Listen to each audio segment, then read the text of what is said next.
เอาแล้วพี่น้องกราบสบายดีและสวัสดีเด้อพ่อพี่น้องเนาะซึ่งสำหรับคลิปนี้บ่พรก็มาอยู่ที่สถานที่บ้านคลองน้องดินดากัญญานะพี่น้องก็คือสำหรับคลิปนี้จะมาอัปเดตสร้างเพิ่นเริ่มลงมือเฮ็ดวันแรกนะพี่น้องสำหรับบ้านน้องดินดากัญญาเนาะซึ่งเมื่อวานนี่ก็ได้ตกลงกันนะพี่น้องตกลงกันในราคาสร้างแต่บ่พรก็บ่ได้ถ่ายคลิปให้เบิ่งเนาะก็คือราคาสร้างก็คือ19 ล้านนะพี่น้องตอนแรกเพิ่นว่า20 ล้านแล้วก็บ่พรขอเพิ่นก็ลด19ล้านเนาะก็ส่วนโต๊ะที่ลดนะพี่น้องบ่พรก็จะเอาไว้เสียค่าไฟเนาะค่าไฟให้บ้านหลังนี้นะพี่น้องเพราะว่าต่อไฟจากบ้านหลังนี้เด้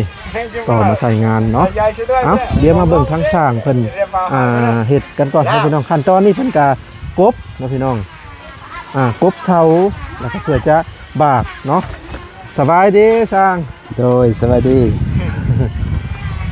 มาสวยมื้อนี้เนาะเลยมาเริ่มลงมือเฮ็ดประมาณ 12 โมงเลยเนาะ10 โมง 10 โมงบ่เลย10 โมง 30แต่ว่าทั้งสร้างเนี่ยเพิ่นก็มีงานอยู่บ้านชะแลบ่โดยตอนนี้แล้วแหละบ่ตอนนั้นทาดินเขาทมก่อนเอาเขาทมก่อนเลยถ้าเขาทมแล้วก็สิเฮ็ดทางนั้นต่อบ่หรือว่าบ่เมื่อใดว่างก็เฮ็ดงานคันเขาทมแล้วก็สิไปก่อคานให้มันแล้วตอนนั้นบ่เกิน2 มื้อ 3 มื้อก็แล้วก่อแต่คานข้างเล็กเฮามัดไว้แล้วเพิ่นบ่เฮ็ดทางหลังเนาะโดยเสาก็ตั้งไว้แล้วมีแต่มาแล้วก็ซบใส่บอนหูแล้วก็เวียกเพิ่นก็ยังห้องน้ำคลองน้องเน้นนาโดยเพิ่นก็เลยมาเอาตัวนี้ก่อนเนาะพี่น้องพอได้ตั้งไว้ตัวนี้แบ่งกันเฮ็ดแล้วตัวน่ะทางนี้กบใหม่แล้วตัวนึงไปกออยู่พุ่นแบ่งกันเฮ็ดทีแรกบ่สิหาเพิ่นเฮ็ดบ้านน้องไก่ท้องอีกแต่ว่าเด้อเรียกลายก็เลยให้คนอื่นเฮ็ดคนอื่นก็มาขอเฮ็ดเด้อมื้อนี้แล้วบ่กบใหม่กบเสาแล้วยังเสาเดียวยังต้นเดียว2 3 4 5 6 7 8 9เสานี่งามพี่น้องเอ้ยฟ้าต้องอยากได้แต่เสาไว้นี่นั่นไม่เชือกบ่ต้นนี้ก็เสียไว้ทางหน้าแล้วตัวนี้3 ต้นตัวงามลอยทางหน้าบ่เด้อต้นนี้เอาไว้ทางกลางตัวนี้3 ต้นนี่ก็โอเคอยู่เนาะต้นนี้เลยพอดีโอเคแล้วเสานี่งามมาพี่น้องก็คือขนาดสิเฮ็ดนี่ก็คือ6x7พี่น้องเอ้ยเป็นทรงโมเดิร์นแบบบ้านน้องเน้นนานั่นละแบบเดียวกันก็สิเฮ็ดขนาด6x7สิมันต่างหน่อยนึงต่างหน่อยนึงแล้วแต่ว่าตัวนี้นะซื้อเสามาสูงตีนตั้ง50 เซนก็สิสดเชยทั้งเทิงเนาะสดเชยทั้งเทิงให้สูงขึ้นกว่าเก่า2 เมตร 28สดเชยทั้งเทิงบ่ข้างล่างได้จากพื้น2 เมตร 10 ปลาย2 เมตรทวนนะว่านั้นซะเพื่อทมก็ถือว่าวิดหัววิดหางอยู่เนาะวิดเล็ก2 เมตรเพราะว่าเสามันสูงเลยก็สูงขึ้นหน่อยนึงส่วนเฮือนน้องเน้นนาทั้งเทิงอยากตำหัวนิดหน่อยนึงเนาะพอสดเชยข้างล่างทางเสามันเนาะเสามันสั่นเนาะใครมันเริ่มลงมือจริงจังในตีไปเดือน1เนาะสารฮอดบ่กะไว้เดือน1พี่น้องเลยบ่ฮอดดอกเพิ่นเพราะว่าช่วงนั้นเฮ็ดเฮือนน้องเน้นนากะเพิ่นค่าเกี่ยวข้าวน้ำแน่เลยค่าไม้นี่ดังนี้แน่ค่าน้ำลายจะได้นอน2-3 คืนกินข้าวกินน้ำแล้วบ่กินแล้วได้ยังกินต้มเอียนครับอะไรแหละแกงไก่มาแต่บ้านก็สิบากไว้เนาะบากแล้วก็มือย่อกับประมาณวันพุธพฤหัสพุ่นแล้ว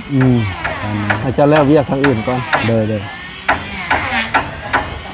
เฮ็ดกัน2 คนบ่เฮือนหลังนี่3บ่แห้งไวกว่าตัวหลังตัวนั้นแหละโอ้3 คนแต่การไปกันมาเฮาโซนี่ก็สะดวกแน่เนาะก็คือยามนั้นได้ยามนั้นซ่าอันนี้สะดวกอยู่พี่น้องตอนนั้นหันโอ้ยไปหัดแควกไปทางมันมีซองอันนั้นซองห้วยทางเซซองเถื่อทางนี้เซทางนั้นก็เซไอ้ตอนนั้นให้รักก็โอ้ไอ้นี่ที่มันมีโฟอื่นก็สิมาเฮ็ดคือเก่าบ่เฮ็ด วันอาทิตย์ได้หยุดได้ตังไว้เฮือนอยู่บ้าน ครับงานหลายเลยเนาะ เด้อ งานเข้ารัวๆเลยสิ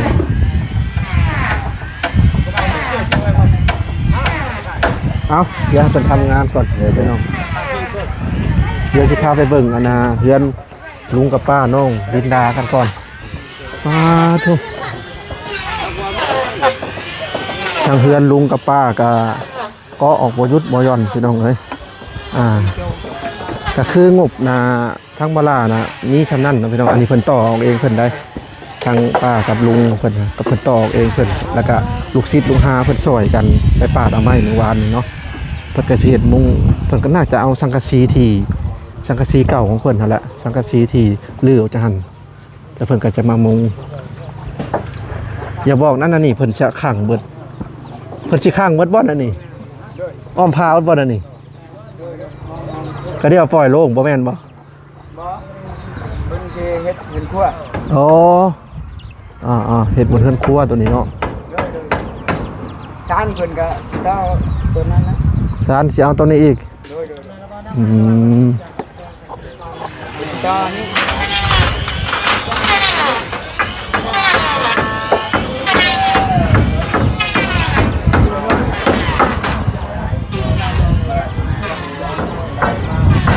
เมื่อวานนี่เห็นทางเพิ่นไปปาดเอาไม้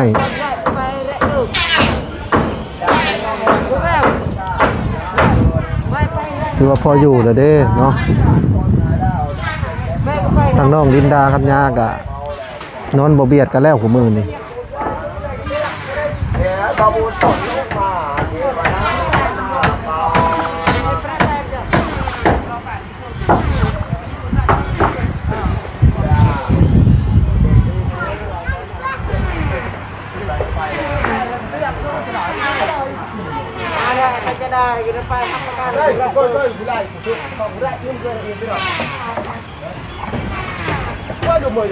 เขตแดนของน้องลินดากัญญาเนี่ยอยู่พี่ได้พี่น้องเลย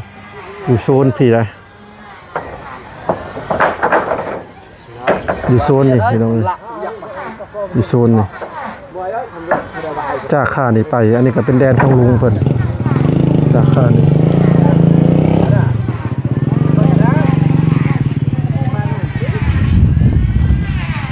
ก็มีแต่ว่ารอเบิ่งงบนะพี่น้องถ้าว่าพอลักหัวจะเสียลักหัวมาฟังให้ทางน้องๆเพิ่น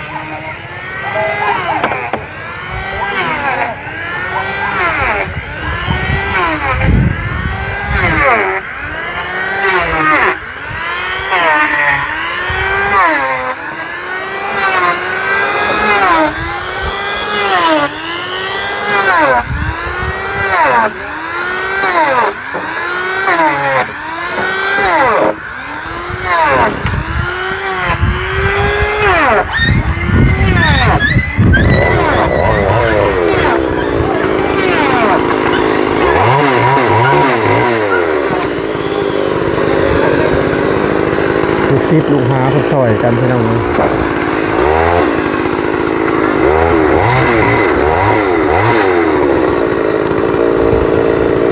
4 6 6 คนซอยกัน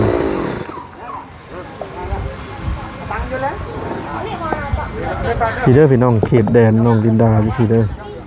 ยังไกลกันอยู่กับเพื่อนเพิ่น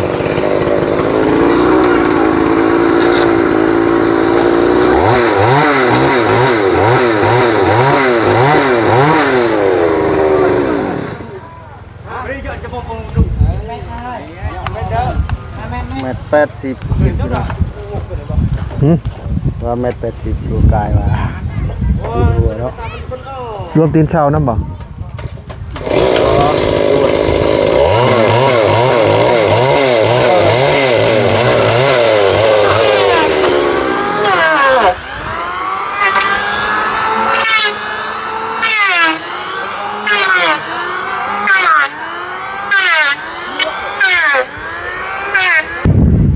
เดี๋ยวบ่าวพรจะเข้าไปสอบถามชาวบ้านก่อนนะพี่น้อง ว่าเพิ่นมาจากหมู่บ้านได้แน่มาหาครูอาจารย์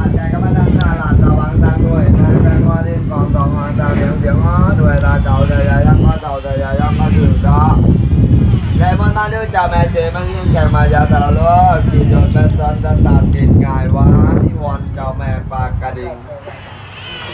Viên chào mẹ chị xăm trọ mà trả giá cho cầu cộng hoàn thêm cùng cảm Chào mẹ chị tình cảm với lũ là cả trẻ mưu đi cả dịp đọ Lê môn ta đưa chào mẹ anh ta phứ với tụi bà bên sân Tụi bà nâng xà trả với tụi bà bên sân Tụi bà bên sân สบายดีพากันมาจากบ้านไหน บ้านนาปอง ฮะ บ้านนาปอง ไกลว่าจากนี่ไป ไกลอยู่ ประมาณจักลัก ประมาณ Chị bà đau một lộ mà 2 ลักบ่ไกลแล้ว2 ลักเห็นได้จังได้มาหาเพิ่น ไปปุ่นปัว ฮะ ไปปุ่นปัว กินปัว โดย เจ้าเองบ่เป็นบ่เจ้าเองบ่เป็นนะ โดย เป็นได้อาการ เป็นมึนเมื่อย เป็นไม่เมื่อย มึนเมื่อย เป็น เป็นมึนและเมื่อย เมื่อยในกระโตนี่บ่ โดย อ๋อเป็นมาจากเดือนแหละ หลายเดือนแล้ว หลาย 4 เดือน 4 เดือน แต่นี่ดีขึ้นแล้ว มาปัวนะเพิ่นน่ะจักมื้อแล้ว หลายเดือนแล้ว บ่มาปัวนํอาจารย์นี่จักมื้อแล้วมาเฮือนเพิ่นนี่นะ สี่ประมาณอาทิตย์หนึ่ง อาทิตย์หนึง โดย มานอนอยู่พี่เลยบ่ โดย ถือข้าวถือคงอยู่คงกินถือผ้าห่มมานอนเฮือนเพิ่นเลย โดย แต่ว่ามาปัวแล้วดีขึ้นกว่าเก่าบ่ โดย รู้สึกได้เลยบ่ โดย อ๋อแต่ก่อนน่ะเป็นได้เล่าให้ฟังในอาการ เป็นมึนเมื่อย มึนๆตากระโต โดย แล้วก็เมื่อย โดย ย่างได้ซะย่างได้อยู่บ่ ย่างบ่ได้ ย่างบ่ได้เลย โดย พอมาปัวนะเพิ่นแล้วก็ ดีขึ้น ดีขึ้น โดย โอ้ สาธุดอกแม่ตัวนี้ได้ครอบครัว หลายคนบ่มาปัวนะเพิ่น โดย แต่ละคนก็มีอาการแตกต่างกันไปเนาะ โดย ถึงบ่ได้จะสิกลับบ้าน มืออื่น หึ มืออื่น อื่น โดย ก็คือการมาปัวนี่ก็คือมานอนนั่นนี่แล้วให้เพิ่นเป่าให้ โดย แล้วก็มีการต้มสมุนไพรนำบ่ โดย เพิ่นเอาให้บ่หรือว่าเพิ่นหรือว่าจะเอาถือมาแต่เฮือนสมุนไพรยาแบบนี้ เพิ่นมาให้ เพิ่นก็มียาของเพิ่น โดย เปิดมันดู เอาให้ยาให้เอามาให้ บอกว่าถือแววว่าลุงพวน อันนี้หักไม้เพิ่นเอาให้ โดย อืมอันนี้คือชาวบ้านนะพี่น้องแต่ละมื้อแต่ละวันก็ถือว่าหลายได้คนมาหาเพิ่นเนาะ โดย สมมุติว่าตะกี้เฮือนเพิ่นบ่มีบรรอยู่ก็พากันนอนอยู่ตารางเนาะ โดย พากันนอนตารางแล้วก็ปูสาดนอนเด้อพี่น้องเอ้ยแต่ก่อนเฮือนเพิ่นซ้ำนี่ฮะ โดย เพิ่นก็ปูสาดนอนทับพื้นเลยนอนเรียนกัน เคยมาหาเพิ่นจักเทื่อล่ะ ลายเทื่อแล้ว หลายเทื่อ แล้วเมื่อแล้วก็กลับมาอีก เมื่อแล้วก็กลับมา ลายเชื่อแล้วว่าสิเปลี่ยนแปลงก็ยังคือเก่าแม่นบอก หมายถึงว่า แบบนี้ล่ะแม่เดี๋ยว สมมุติว่าเป็นแล้วมาหาเพิ่น โดย อืมเป็นแล้วมาหาเพิ่น เป็นคนน้ำมนต์แม่นบอก อ๋อ คนที่จะ เอ้า ใช้เนาะ ขอบใจหลายๆเด้อ โดย เดี๋ยวสิไปถามคนนั้นต่อก่อนนะพี่น้อง ได้บ้าแม่จอดีดอกฟันตาเอ้าโอ้ย สบายดี สวัสดี น้องลินดากับเอื้อยเพิ่นฮู้จักกันบ่คือนั่งใกล้กันแท้ เป็นพี่น้องกัน ฮะ เป็นพี่น้องกัน พี่น้องกันเบิ่งนิบไม้ก่อน อันนี้เป็นเพิ่นเลย นี่วันนี้ใน นี่เสื้อเนาะอ่า นี่เสื้อนี่วะอันนี้นะไหนจอด นิบดีๆเด้อน้องลินดานิบอยู่นอกก็ได้สิ แน่เน็ต อยู่นั่นก็ได้ แต่อังกฤษตกลงกันไหนเห็นนะ โอเค ตามใจรับมา น้องลินดากินแล้วบ่ข้าว โดยยัง ยัง โดย ปิดหน้าไปดูหันหน้ามาแสงสิเป็นพี่น้องกันแบบใดล่ะ พี่น้องทางลุงเขานี่ อืมเจ้าน่ะมาปัวบ่หรือว่ามา มาปัว เป็นอะไรล่ะ เป็นเจ็บในเอิกแล้วก็หันใจพืช เจ็บในเอิกทางใจเพิ่น จักหยาบทางนี้ แต่ว่าอาการหาเป็นไม่เมื่อย เมื่อยพ หา ร้อม หายใจพืช หันใจพืช เป็นมาจากปีแหละ หักก็5 เดือนนี่แหละ 5 เดือน โดย แต่มาอยู่มาปัวนะเพิ่นนี่จักอาทิตย์แล้ว 3 เดือนแล้ว มาปัวนะเพิ่นนี่ได้ โดย ตั้งแต่ย่านดำนาผมบ่ โดย เป็นได้จากอาการเนี่ยอาการดีขึ้นบ่มาปัวนะ ดีขึ้น ดีขึ้น โดย หายใจก็บ่ได้พืชบ่ ไม่ได้พูดมันได้เนี่ยมันสิคอยดีแล้ว อ๋อ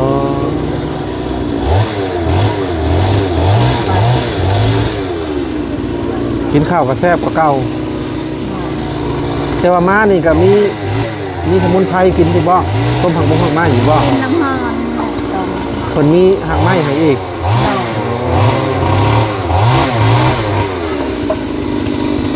ไปบางครั้งก็เป็นแจ้งบางครั้งก็แจ้งแม่นบอก ถ้าว่าดีนี่ก็สิได้กลับบ้านคือเก่าเนาะเจ้า แม่น โด บอก ย บ้านเจ้าอยู่ไสล่ะ นี่เด้บันป่ง มันโป่งนี้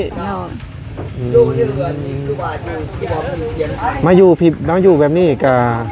ถือข้าวถือน้ำมาบ่ คือข้าวสาร ถือข้าวสารแล้วมานึ่งกินอยู่พี่ โดย ขับมาหลายๆคนก็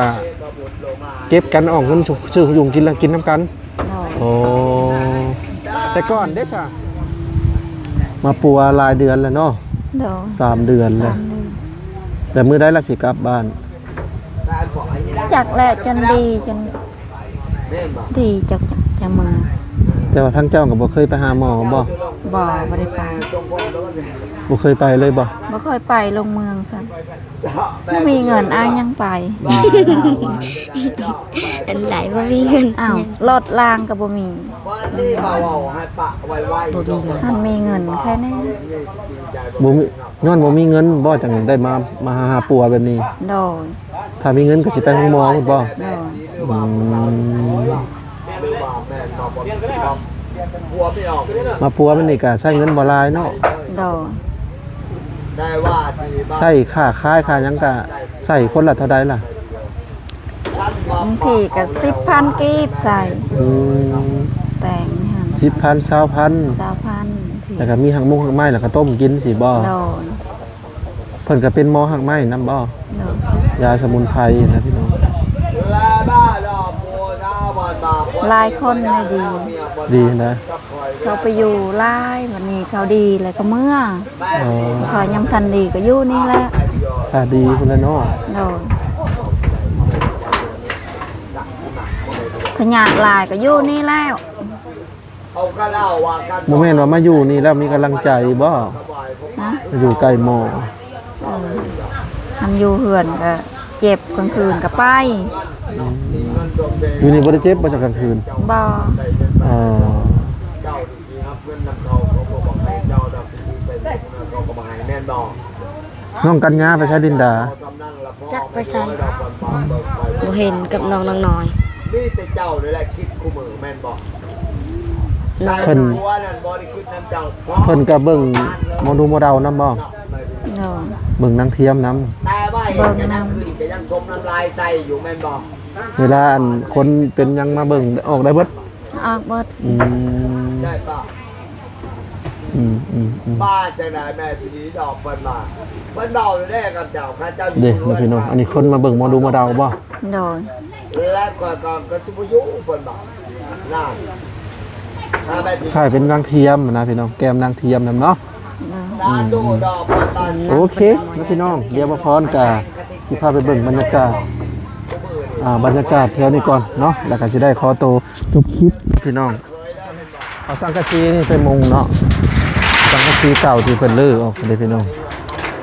แต่ยังพอใช้ได้อยู่เพิ่นสิได้เพิ่นก็เลยเอาไปมุงเนาะมุงเฮือนครัว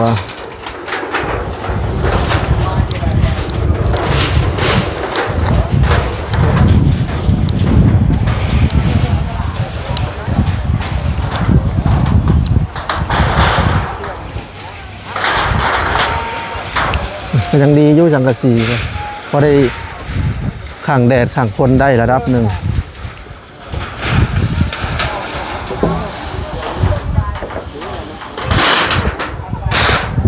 โมงมื้อนี้ก็น่าจะแล้วเนาะเพื่อนลุงกับป้าน้องลินดากัญญาเอานะพี่น้องสำหรับคลิปนี้บ่พรก็สิได้ขอตัวจบคลิปแค่นี้ก่อนนะพี่น้องก็มีแต่ว่าติดตาม EP ต่อไปเด้อเนาะซึ่ง EP ต่อไปบ่พรก็นี่แหละก็สิได้มาติดตามการสร้างบ้านเรือนของน้องลินดากัญญาคือเก่านะพี่น้องมื้อนี้เริ่มมื้อวันแรกเนาะก็สิมาติดตามเรื่อยๆนั่นแหละในข้างทอดบ่ยาวไปต่อ เอาพี่น้องขอตัวจบคลิปก่อนเด้อเอาไว้อีกทีหน้าพอกันใหม่เนาะไปแล้วพ่อพี่น้อง